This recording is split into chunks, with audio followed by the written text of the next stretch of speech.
Oke, jadi untuk pengerjaan sudah selesai dan saya bakal coba buat demoin. Jadi untuk requestnya itu ada beberapa ya. Pertama itu mulai dari kita diminta untuk menambahkan atau membuat tabel-tabel pada database sesuai dengan kemungkinan database yang ada di desain Figma. Oke, kita bakal coba lihat di sini. Di sini saya udah nambahin beberapa table. Dimulai dari admin, lalu ada customer service, delivery couriers, lalu ada grocery prices di sini. Oke, kemudian ada landing page, itu memang udah ada ya. Cuman nantinya itu kita bikin perubahan di landing page. Lalu ada di orders, order details, lalu ada product categories, product classification, product insurance. Kemudian ada product media, product services, product shipping, product variation, dan juga ada shipper ya yang terakhir. Nah, kalau kita coba cek di designer itu nanti tampilannya seperti ini. Jadi kalau kita lihat di sini masing-masing itu ya, masing-masing table yang udah saya bikin itu udah terrelasi dengan baik ya. Jadi maksudnya itu kalau di orders itu dia akan terrelasi dengan product ID seperti ini. Dia akan terrelasi dengan produk ID. Dan untuk produk itu juga dia memuat relasi dengan ada beberapa relasi. Pertama itu kategori, kemudian klasifikasi, dan juga ada customer service-nya ya. Itu untuk apa namanya itu relasi antara produk ya. Kemudian itu ada juga yang namanya produk kategoris, produk klasifikasi, lalu ada produk insurance, kemudian ada produk media, dan juga ada produk service. Jadi di sini itu nanti kan di halaman transaksi dia itu kan akan menampilkan pilihan service ya. Nah, dia akan dibikin seperti ini. Jadi nanti si admin bisa menambahkan CRUD ya untuk fitur-fitur ini. Jadi mulai dari produk transaksi, produk klasifikasi, insurance, dan beberapa data lain. Kemudian seperti data fitur CRUD untuk produk itu juga bisa ditambahin. Kemudian itu ada produk shipping. Produk shipping ini kita mengatur ya, untuk produk itu kita kasih cost biaya berapa untuk shipping costnya. Jadi kita selain memilih produk, kita juga diminta untuk memilih shipper ID. Sini dia udah terrelasi dengan shipper ID dan juga ada courier ID-nya. Nah, kalau kita coba cek di sini itu misalnya produk satu dengan courier ini dengan paket pengiriman ini, kemudian kurir ini, itu kita kasih cost segini ya. Jadi nanti dia terakumulasi di total price. Oke, seperti itu untuk apa ya, untuk table atau untuk request di bagian database. Kita ngebikin database yang sesuai dengan desain di Figma-nya ya. Oke. Itu untuk database. Kemudian kita juga diminta untuk ngebikin atau ngebangun CRUD fitur untuk orders dan juga memperbaiki landing page. Seperti yang saya bilang tadi, untuk di bagian landing page itu kita melakukan perubahan ya. Jadi karena sebelumnya itu saya pikir struktur datanya itu kurang tepat, jadi kita udah bikin seperti ini untuk struktur datanya. Jadi kita bikin dia itu contain aja ya. Untuk sectionnya itu kita bikin statik ya, sesuai dengan di desain itu kan ada 6 ya. Jadi kita bikin 6 section juga di sini. Untuk atributnya itu ada nama dari landing page, kemudian ada jumlah pengunjung, lalu ada produk yang kita link dengan yang kita relasikan dengan landing itu, lalu ada slug, kemudian ada ya ini di sini ada beberapa parameter atau atribut ya yang bisa yang kita gunain untuk ngebikin landingnya. Seperti itu. Oh, kita akan coba dulu ya, kita coba di demoin untuk di bagian landing page. Nah, di bagian landing page itu seperti ini. Nah, di sini. Jadi di sini saya udah punya beberapa landing. Sini ada 4 landing. Di sini kita bisa nambahin landing baru. Seperti ini. Jadi dia nanti bakalan seperti ini. Di sini kita diminta untuk memilih produk. Kita pilih produk ini, nanti produk yang udah dibikin itu nanti akan muncul di sini. Kemudian di sini kita akan kasih judul ya, kasih judul untuk landing page. Mungkin seperti ini ya. Ini nanti slugnya ini akan secara otomatis ke generate. Oke, next itu di bagian section. Nah ini untuk uh, ya judul section pertama. Kemudian di sini ada gambarnya ya, kita upload keterangan section. Di sini juga ada background, kita bisa kasih background dari section itu. Kemudian ada judul section 2 dan sampai ke section 6 ya, seperti itu. uh, dari session 1 dan session 2 itu dia sifatnya secara otomatis aktif ya. Jadi maksudnya itu dia akan selalu aktif untuk session 1 dan session 2. Tapi untuk session 3 dan sampai ke session 6 itu nanti sifatnya opsional. Dia itu bisa diaktifkan. Jadi di sini ada opsi ya. Dia mau menggunakan session 6 atau tidak, seperti itu. Jadi nanti bisa disesuaikan. Kita tidak akan bikin landing baru ya, kita akan coba edit aja. Tapi saya udah pastikan untuk fitur tambah landing itu udah working. Nah di sini saya akan coba lakukan pengeditan terhadap landing. Jadi kita coba edit landing. Nah seperti ini. Jadi di sini udah ada beberapa data ya. Kita akan coba lakukan edit landing. Mungkin di sini kita edit background.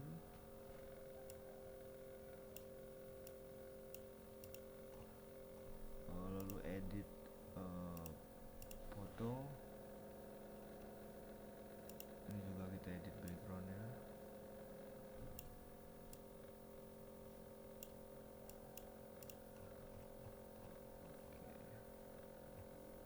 Kita simpan.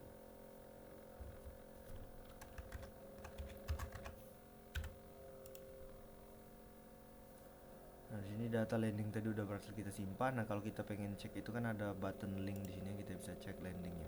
Nah seperti ini.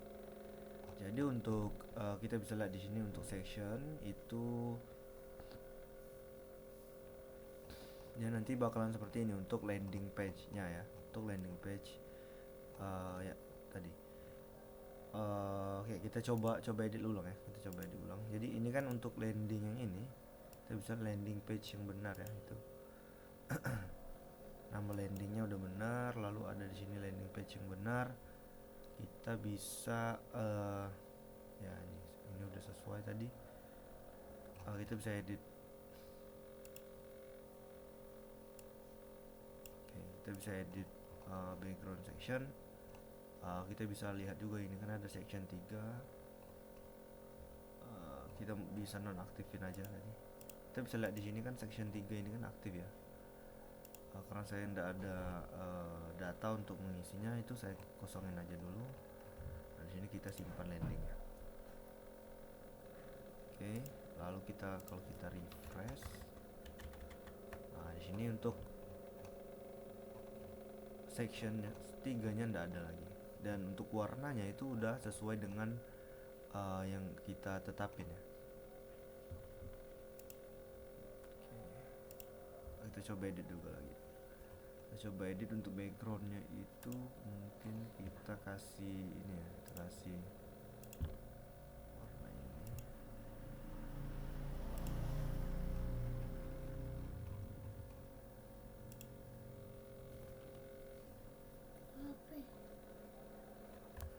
Nah jadi untuk backgroundnya udah sesuai ya, cuma ini nantinya itu tulisannya seperti ini. Nah ini bisa kita akalin dengan cara gini ya. Jadi kita kembali lagi ke editor. Oke, nah di sini kita kasih ya colornya ya, text color itu white. Oke, ya ini tidak kelihatan ya jadinya. Apa-apa, kita coba simpan. Oh ya, ini servernya suka down ya, atau kenapa ini servernya suka down, mungkin device-nya. Jadi kalau kita refresh di sini itu nanti colornya udah putih. Begitu juga dengan teks yang ada di bagian deskripsi ya. Jadi kalau kita ke section terus di sini kan ada keterangan. kita bisa ganti juga untuk colornya. Oke,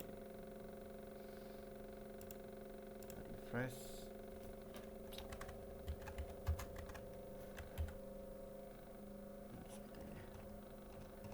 Nah itu untuk landing ya. Nah landing ini fungsi transaksi atau fungsi order di landing ini udah berhasil juga nih. Jadi udah working.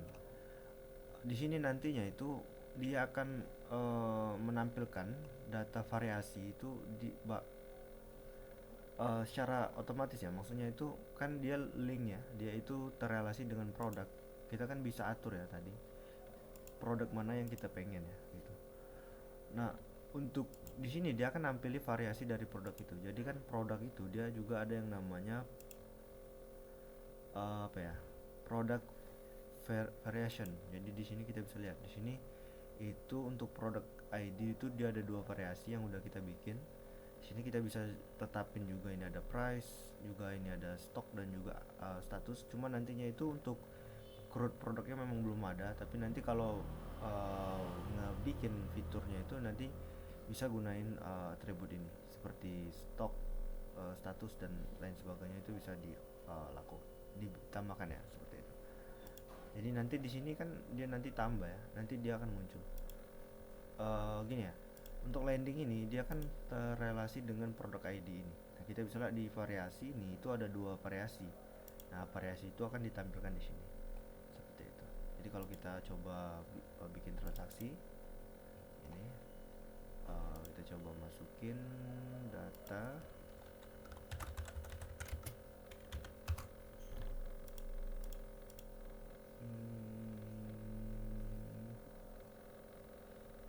Coba ambil data di sini ya.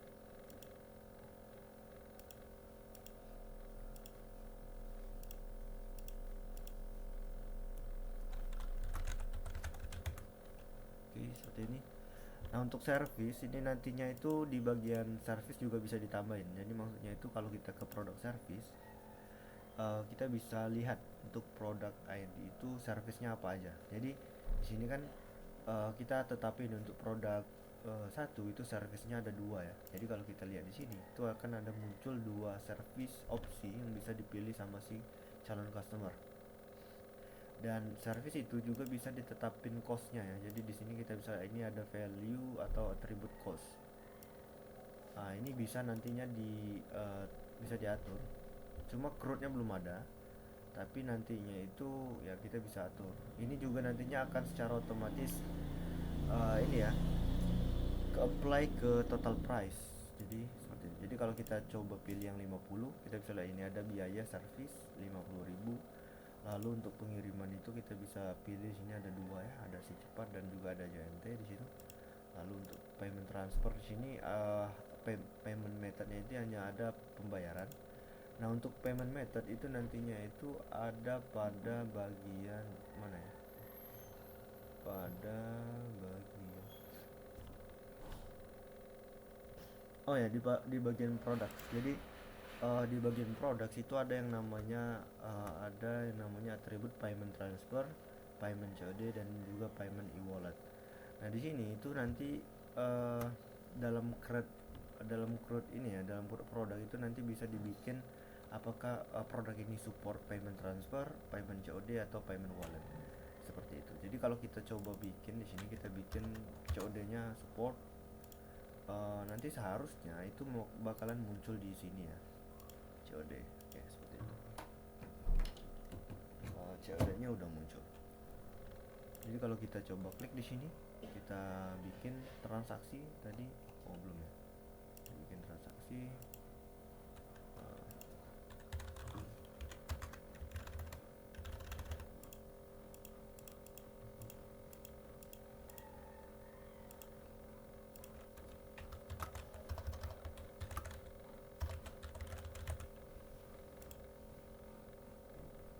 Oke, di sini kita bisa lihat untuk ininya udah oke ya. Jadi kita bisa lihat untuk total itu totaling subtotalnya udah oke. Lalu untuk untuk biaya servis dan pengiriman juga udah sesuai. Nah kalau kita bikin pesanan Nah di sini untuk pesanannya itu berhasil dibikin ya. Kalau kita klik OK, itu nantinya diarahkan ke halaman ini ya, detail pembayaran. Nah untuk detail pembayaran itu nantinya dia udah ada sistem ini ya, udah ada sistem generate kode unik. Tapi untuk dia belum handling ke pembayaran. Ini kita cuma ambil data order lalu kita tampilin ke detail ini ya. Tapi untuk data-data seperti total uh, apa ya, data customer itu nantinya udah oke. Jadi tinggal request online payment aja. Lalu ditampilin di sini. Maksudnya itu seperti ini ya. Jadi kayak instruksinya itu entah itu nantinya dia mau gunain payment apa ya,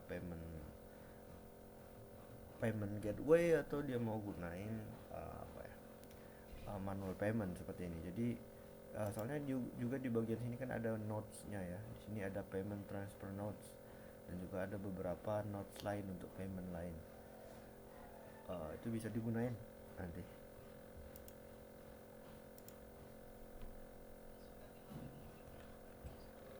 Ya seperti itu ya untuk payment tadi.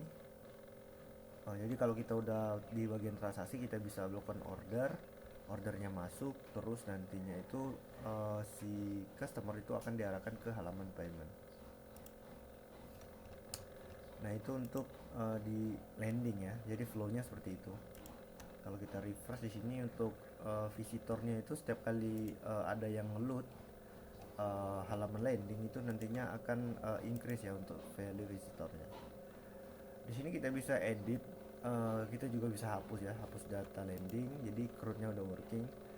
Mungkin kita akan langsung aja ke bagian order.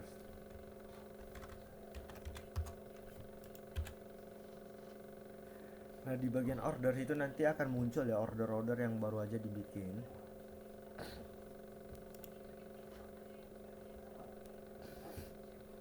Di sini kita udah punya 4 order. Ya kita bisa apa ya? Di sini kita juga bisa lihat detail ordernya seperti ini. Oke, kita bisa print struknya. Lalu di bagian edit itu kita juga bisa melakukan pengeditan. Nah untuk di bagian edit itu kita hanya bisa melakukan pengeditan di bagian data customer seperti nama, nomor telepon, provinsi, kabupaten kota, kecamatan dan juga ada desanya. Lalu ada detail alamat lengkap. Kemudian di bagian teks itu kita bisa nambahin tag. Oke, tagnya gitu, teksnya bisa kita tambahin. Kalau di bagian detail produk, kurir dan juga service untuk biaya pengiriman dan juga metode pembayaran itu nantinya hanya untuk informasi aja ya. Jadi tidak bisa dilakukan pengeditan. Kemudian di bagian status order dan juga status pembayaran itu bisa di edit ya atau diupdate. Jadi kalau kita ke bagian status kita bisa ubah statusnya itu ke processing atau lain-lain ya. Jadi ada beberapa data di sini, ada beberapa opsi status order. Kalau untuk di bagian pembayaran itu ada tiga status. Pertama itu ya unpaid, lalu ada paid dan juga ada refund ya. Oke, seperti itu. Jadi mungkin kita coba processing. Di sini kita udah paid, lalu kita update. Nah seperti ini. Jadi untuk paymentnya udah statusnya udah processing, pembayarannya udah paid.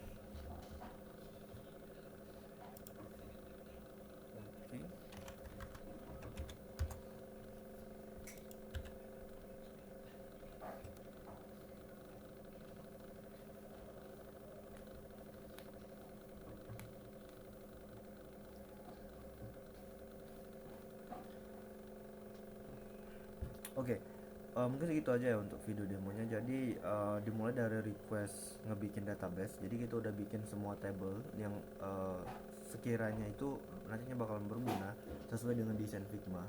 Jadi udah ada beberapa table yang udah kita bikin tadi. Itu juga udah include dengan relasinya. Kemudian pada bagian landing page kita udah perbarui.